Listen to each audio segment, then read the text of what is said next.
Okay, hello, and welcome to BookPage Live. I'm Kat Acree, an editor at BookPage, where we connect readers with their next great book. And I'm really excited to be joined today by A.R. Capetta, the acclaimed and beloved author of YA fiction, and whose latest, The Heartbreak Bakery, is all about baking and love and identity and community and pretty much everything that's good in the world. Hi, A.R. Thanks for joining us today. Hi, thank you so much for having me at the page. This is awesome. So just quickly about the Heartbreak Bakery before we really dive in. Our protagonist is Sid, who is one of the first agender characters in YA fiction, one of the first that I've ever come across for sure. And Sid works in this really wonderful bakery called the Proud Muffin. And as the book is opening, Sid is going through a terrible breakup and is putting all of those dark, painful feelings into a batch of brownies that is being baked.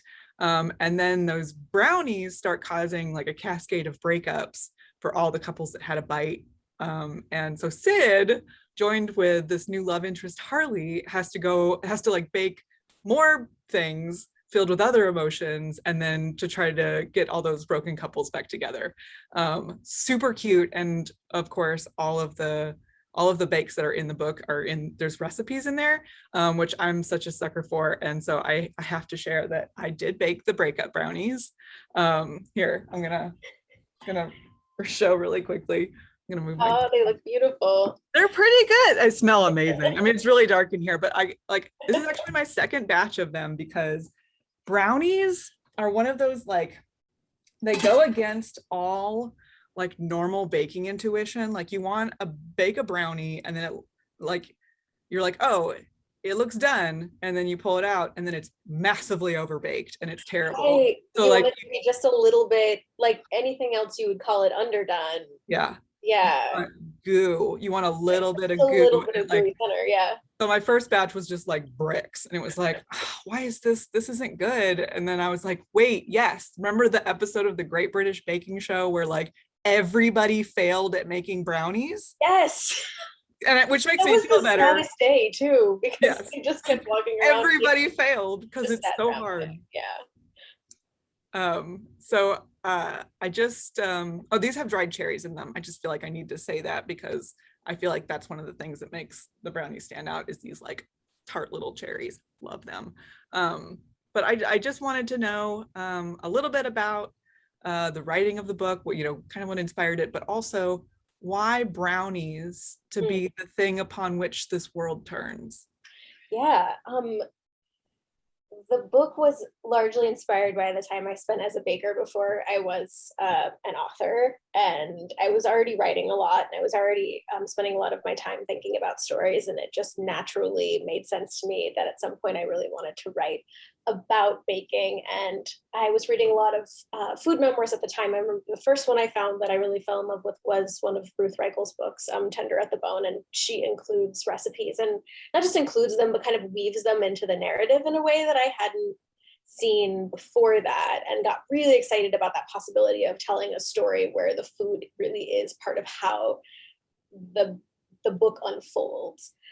So I'd always wanted to do that, and the idea of adapting it to YA and to a love story and to a queer community story just felt very joyful to me. And I loved that all of those pieces came together in the way that they did, and that happened over many years.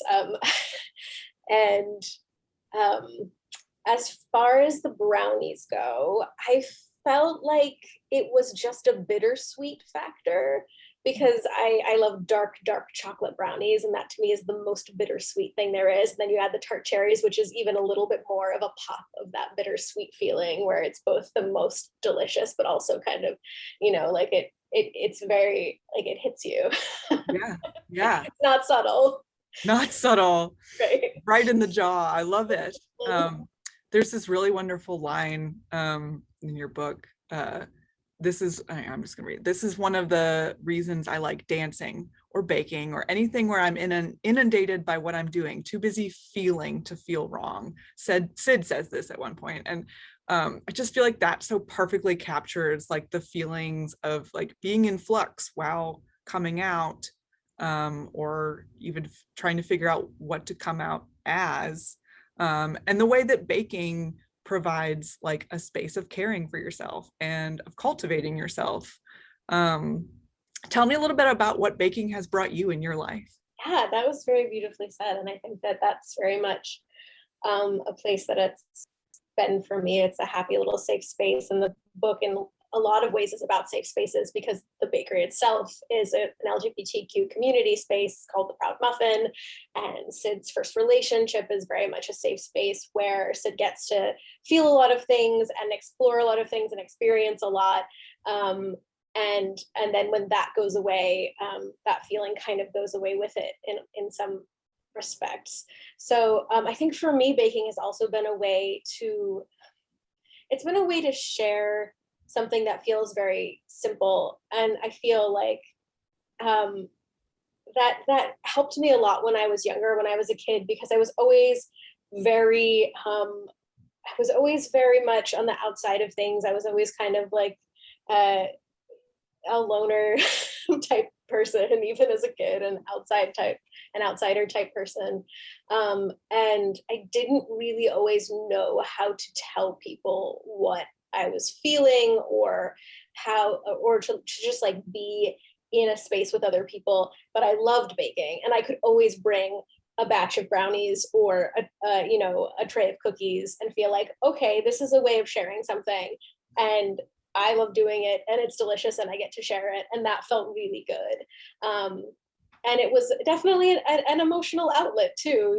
There's that feeling. I feel like during the pandemic, there are so many of us were baking so much. And there was the feeling of, yes, you're trying to create something and take care of yourself and take care of maybe the people who are in your house or in your pod. And at the same time, it's just this really cathartic experience sometimes. Yeah, I'm so glad you brought that up because I'm one of the pandemic bakers. And like, so the timing of this book is amazing because, you've got this whole new generation of bakers because of lockdown. And I have another line that just like, honestly, it made me cry because it nailed exactly what you're talking about, that so perfectly translated to the like absolute isolation that we were experiencing.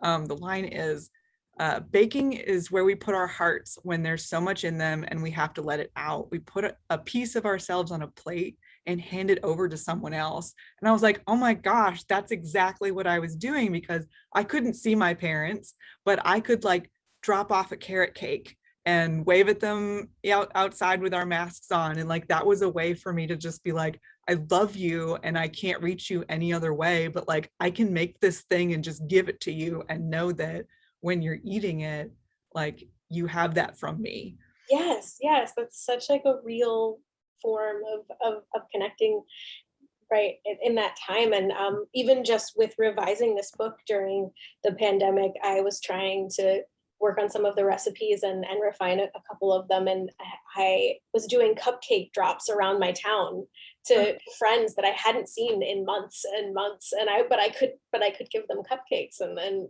there was something about that just, I don't know, it brightened everything up in a very real way.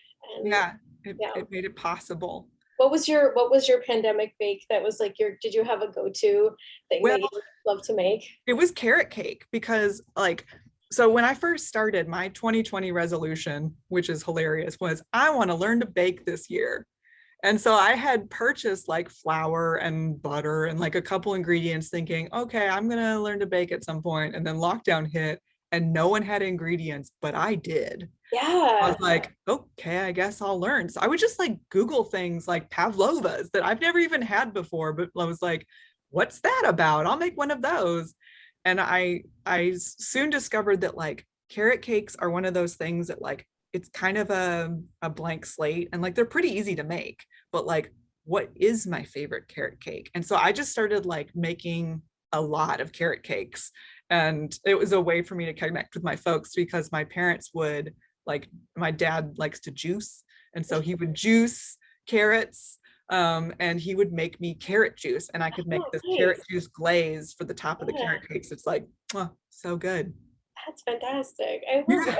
That's really, really cool. And I'm glad you had those ingredients because those shortages were very they were real. legit. Yeah, but like, I had a I, couple. months where I couldn't test some of these things because I didn't have flour. Mhm. So yeah. Sorry, I would have sent you some. I had it. I had a Glad bag. you did. I mean, it was just like, and like we would run out of butter and it would be like, okay, and we would stagger the times going to the grocery store. And so it would just be like, rather than going to the grocery store for more butter, it's like, well, what can I do instead? So that's how I learned to make olive oil cakes. And you just like find something else to make. You And do. it felt scrappy and like creative. And it was like, what can I do with these four things that I still have? And everything else is gone. Yes, pandemic baking definitely drove us to creativity as well. And I think that, and I'm glad you found olive oil cakes. There's one in the book, and I Yes. love them. So Yes, I love glad for that too. We actually live near King Arthur up here, the King Arthur Baking Center, and there I love it, their stuff, and I love going down there when I'm able. And they were so overwhelmed. Usually they have like, it's just a place where a lot of people who love to bake but have been maybe doing it for a long time go, and they take classes and they buy ingredients and stuff. They stock up on things, and that's really nice. And during the pandemic, they were getting hundreds of calls a day to their baking hotline of people being like, how do I make a loaf of banana bread? Do you know what I mean? Like like new brand new bakers who were like, wait, there's a baking hotline I can call and be and get some help and be part of this. And I was like, Oh my that's gosh. lovely. And to just not know that that was going to happen, but to have something that was positive and be able to like support people and trying to do something good for themselves during that time. I just loved that story. A baking hotline sounds like an extremely cozy thing Right. to be doing. You mentioned olive oil cake and cupcakes, and I wanted to ask you about choosing which bakes to go in the book. So, as I mentioned before, like the breakup brownies, they cause all the cascade of issues, and then Sid's like coming up with new bakes to put different emotions into, like honest pie, just like putting all honest feelings into this pie. And like obviously whipped cream has like sexy feelings in it. And it's very much like water for chocolate, with the fable of like emotion being transmitted through the food. So when people have a bite of the honest pie, like they're spilling their guts, they're talking about their truth. So I wanted to know about how you chose which bakes to go into the book, but then also like how you connected different bakes to the different emotions. Like I said, like whipped cream is obviously sexy, but what about the other ones? Yeah. So for me, it was a balance of different things throughout the book. And also one of the things with the brownies that we talked about, the other reason I wanted them as the initial recipe is that it's a one bowl recipe. And I wanted the first thing in the book to be something that anybody picking this book up could think, okay, if I have access to a stove and a bowl and I can go buy a baking chocolate bar, I could do this, and you can. So the part of it was just the accessibility of the recipes and wanting to give a range from things that were really, really just made you feel like you could just get in your kitchen and start baking no matter what. And every recipe had to be something that could be made with no fancy equipment, no just like I wanted the bar to actually baking from this book to be like as low as humanly possible, because I wanted people to be able to try that and do that and get excited for that. And I didn't want it to be about, if you have a really, wildly outfitted kitchen. I don't even have a wildly outfitted kitchen. I like to keep things as simple as possible. So, and those things are expensive. Yeah. So part of it was that, and part of it was the balance of recipes that were absolute favorites of mine, that I knew if I was going to write one book with recipes in it, and I don't know if it's something I'll do again. I loved doing it so much. I would definitely not say never to that. But if I was like, if this is the one book where I do this, what are the bakes that have to go in, and where do they fit?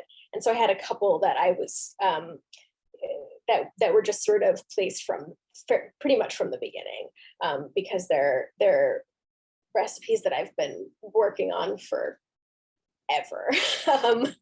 And then I wanted some things that were a little bit new, or a little bit, that were more like molded to what was happening with Sid and what was happening in that moment. And that didn't necessarily have to be from my, treasury of the things that I bake all the time and have been working on the recipe forever. So there was definitely a balance of that as well.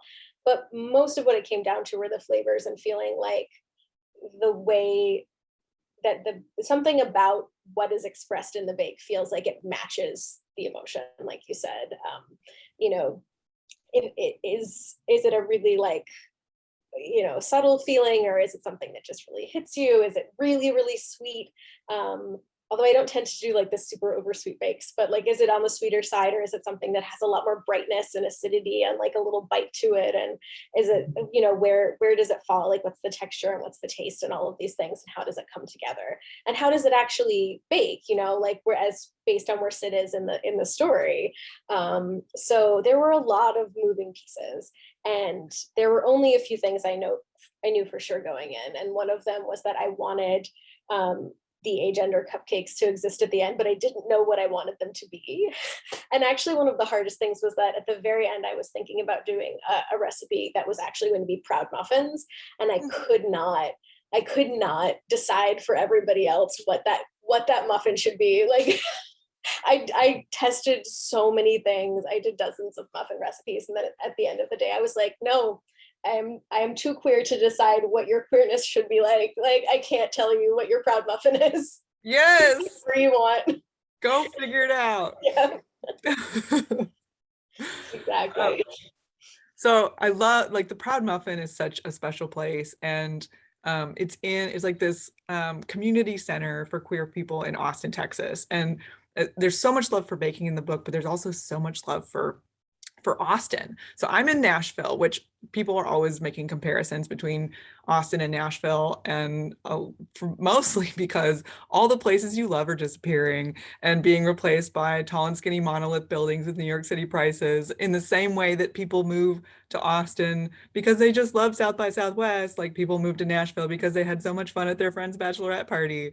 And all the locals are trying not to hit the tourists on scooters with our cars because they're just everywhere. Yeah. And it's like, we laugh about it because you have to, but at the same time, like, it's really hard when everything that you love about your town is constantly changing. And the Proud Muffin is one of those places that, like, it holds the community together, and it's like worth fighting for. So I guess I want to know a little bit about your Austin story, your Austin love. What did you want to convey about Austin? Did you have a place like the Proud Muffin? Just want to hear all about it.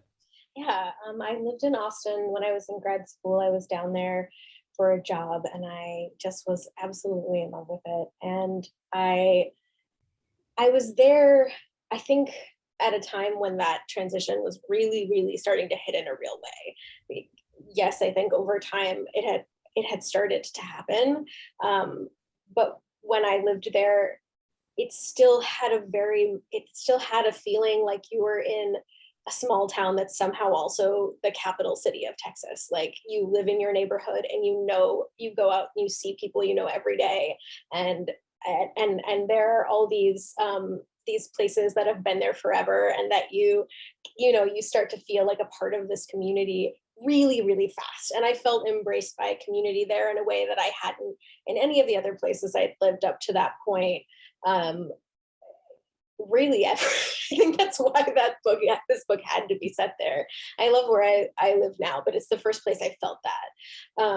And it was the writing community there that really took me in. And then also there was just so much space being made by and for queer people. I didn't have a queer bakery, unfortunately. I wanted to imagine that specific space and what that could be, but there were so many, like, just art events and music nights and readings and things that were just specifically put on by and for queer people, and people just carving out space because they needed it and because they wanted to make that for other people. And it was really exciting to see and to be there while that was happening. And I know that it's been changing so much. I moved, and every year up till the pandemic year, I'd go back 2 or 3 times, just because I always wanted to go back and reconnect with that place and with friends, and I just couldn't stay away. And so to watch it kind of like change in this time lapse way was really intense and heartbreaking. And so I do think that is kind of actually part of the central heartbreak of the book is the way that the city is changing, but people are fighting so hard for it too. And that's the other thing I wanted to show, is that people are really, really fighting for the place that they love, and that's not erased or negated by all of the development. That's beautiful. Oh, so Sid, I want to talk a little bit more about Sid. Yeah. So as I mentioned before, really one of the first agender characters I've come across. And Sid does not use any pronouns. And a lot of what the novel is about for Sid is learning to say all this out loud, but also just like learning to identify what it is Sid wants to say, what makes Sid uncomfortable, what makes Sid comfortable. Something I think that stands out about Sid's story is that Sid's family is very loving, very, I mean, they're welcoming people, you know, and they're like sex positive. And at the same time, Sid's still not comfortable talking about things yet. And part of it is just because like Sid doesn't know for sure. So I just wanted to hear a little bit about, you know, the story you were seeking to tell through Sid's process. Yeah. Well, I think that part of it was just coming from my own experience and the layers of coming out and having a family who is very supportive and kind and thoughtful, and who I still didn't always know how to communicate with about these things, and didn't really have any trouble coming out as a queer person, and then didn't know how to even begin to say the rest of it. And not because I thought they would be unaccepting or and I know that this is coming from a place of extreme luck and love and privilege, but I have a great family, and I really never ever underestimate what a great thing that has been in my life. But I think that it was important to me to show, I think that this can happen in layers. It can happen over time. If you don't know everything all on the same day, if you don't have that moment where you just announce to the world, here's everything about who I am, and now I'm on the other side of coming out, and that's how, and it's as simple as that. That's okay. That's so many of our experiences, and I wanted to get into that, and specifically with being, I describe my gender in a lot of different ways, or my non-gender in a lot of different ways. Just some days I'm like, my gender is a kaleidoscope, and some days I'm like, it's completely liminal, and some days I'm like, it doesn't exist. So agender is the closest thing that I've come to in terms of like a label that exists within a larger, like a wider understanding and a wider community that makes sense for me to use. And I think that even just the lack of language around it that makes sense or seems to fit in terms of pronouns. Like I spent, I think, a year thinking about what I wanted to do with my pronouns. I mean, as an adult, confident, out queer person, I spent a year on it. And so, you know, I wanted to put some of that into a place where I could share it and say, like, this is all okay. This is not a problem. This is a process, and the process of it can be whatever you want and need it to be. And hopefully the people around you will be supportive, but also you can look for the people who will be supportive. So there's also just the found family feeling of the Proud Muffin and the people who, you know, just make that space for you. And even if you don't share the exact same identity, they're going to understand because they've been through so many of the same parts of it. So yeah, that's sort of where a lot of that came from. And I didn't know when I first started writing the book that it was going to be an LGBTQ bakery. I had it just as because I didn't work in a specific, you know, I didn't work in a bakery that was also a community space. I just worked in very, very nice and very, in bakeries that I found to be very welcoming, positive spaces. And that's not something I take for granted either, because the restaurant world can be very very uncomfortable. And I know lots of people who have not had that experience. So I wanted something positive, but I didn't know it was going to be LGBTQ specific until I got a couple chapters in and went, nope, this bakery is not working. We need more. We need more rainbows. I don't know. Something's missing. There's one more line I want to read that like really sums up, for me, it really kind of summed up Sid's exploration. I'm always the one who has to speak up and tell everyone how I'm different. I have to find a way to help them understand me, even though I don't really understand them either. Having a gender? Why? Feeling like your body and who you are inside line up all the time? How? Identifying with other folks of your assigned gender as a kid, when I identified with things like extra fluffy cumulus clouds and nebulas, what does that even feel like? And I'll tell you what, I loved this line, and I had already pulled it out for this chat like a month ago. And then one of my dearest friends sent me a poem last week. And it's just like this moment of worlds like aligning. Their poem is called My Boyhood, annotated for cis readers, which is a brilliant title. And there's a line in it that's just like absolutely connected to what Sid's experiences. The line is, I identify my gender with clouds as this nebulous accumulation of mist, soft and expanding. Obviously, that's one of the annotations to like help the cis reader understand what is being talked about. But I was just like, oh my gosh, yes, this wonderful moment when like language has like, often in queer literature, I just see a lot of experimentation with language because Western language, English language just kind of tends to fail. Tends to fail queer figures in like really summing up an experience. And I just love that both my dear friend and your dear character are just like, but clouds? Like, I just love that. I'm so glad. And I love those moments of synchronicity where you find that and you don't necessarily expect it. And I've definitely had moments like that over the past couple of years where I'll be talking to someone and realize that we have described something in a similar way and be like, oh, that's so important.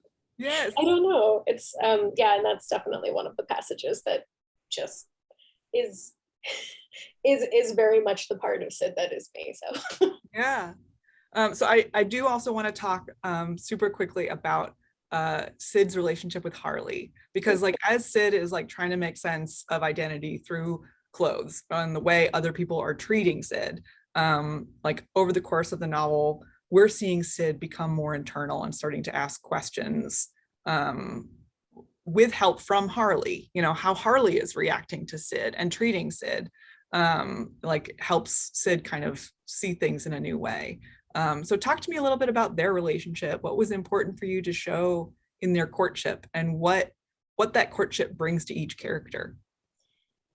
yeah, I think what was important to me to show in their courtship is that I really liked the idea that they already knew each other a little bit. I really liked the idea that this wasn't starting from, and speaking of, in terms of writing a rom-com, and what I felt like was kind of the first time I wrote what felt like a genre rom-com and reinventing the tropes in queer ways. I was thinking about the meet cute and what does it mean to have a meet cute with someone that you already know, because so many queer people already exist within a community, end up falling in love with their friends, and so there I wanted there to already be a connection between them that maybe was more meaningful than either of them had quite noticed up to that point. And then all of a sudden, when there was space for it, it just like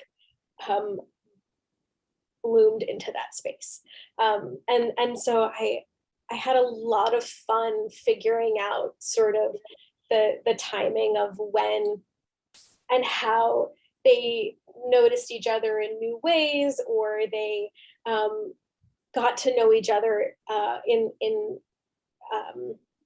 ways that they hadn't up to that point, and tracking all of that to their adventures around Austin, where they're taking all these magical baked goods to all of these relations to sort of try to patch all these relationships that Sid has broken up. So they're actively thinking about relationships and talking about love and all of these things. And so getting to put it in that context was also so fun, because it gave them a really active way to like engage with, what does it even mean to be in love? Like, what does it actually mean to fall in love, and why do people stay in love, and what are the choices that you make, and what does each person actually want, as opposed to trying to define like what love should be for everyone, and then therefore can your relationship fit into that narrative. It's more like trying to explode the narrative. Yes, exactly. And I love that. I love that so much. Had a lot of fun with that. I was like, there can't just be one idea of what a queer love story is going to look like. It's got to be so many possibilities. Oh. Just always inventing more and finding more ways to okay, so I have two final questions for you. Okay. One, and I'm with you, you know, like a great kitchen and a great kitchen tool doesn't have to be the most expensive thing, but your most super favorite baking tool that you'd run into a burning building for is? It is, this is going to sound absurd, except it's not, because you all know that I'm a ridiculous romantic, because this is the book I wrote. It is a little rubber spatula that my spouse gave me for the first Christmas that we knew each other. And they gave me a present for every day in December that year, because we both love Christmas. Oh. One of the presents was just this spatula, because he knew I love baking and just wanted to give me something for my kitchen. And it's just a little Christmas spatula, and that's what I would go for every time. Okay, and then if you could bake, this is a mean question, but if you could bake only one thing to share your love with friends and family for the rest of your life, what would that thing be? I'm going to have to say scones, because my family has come to love and expect my scones at family gatherings, especially on Christmas morning. Yes, there are scones in the book, y'all. I'm the one who like creeps down the stairs before everyone else gets up on Christmas morning and like it's fun. Oh, you're a Christmas person. I am. I don't know why that became so thematic at the end. It's not, that's not a thing in the book at all. No, it's not. Yeah. Thank you so much for being here and chatting with me and talking about baked goods. It's like one of those things, finding someone you can just like talk about baking with. Oh, it's like coming home. Thank you so much. This is sweet. Thank you. And everyone be sure to check out the Heartbreak Bakery. It's wonderful. And then bake everything in it.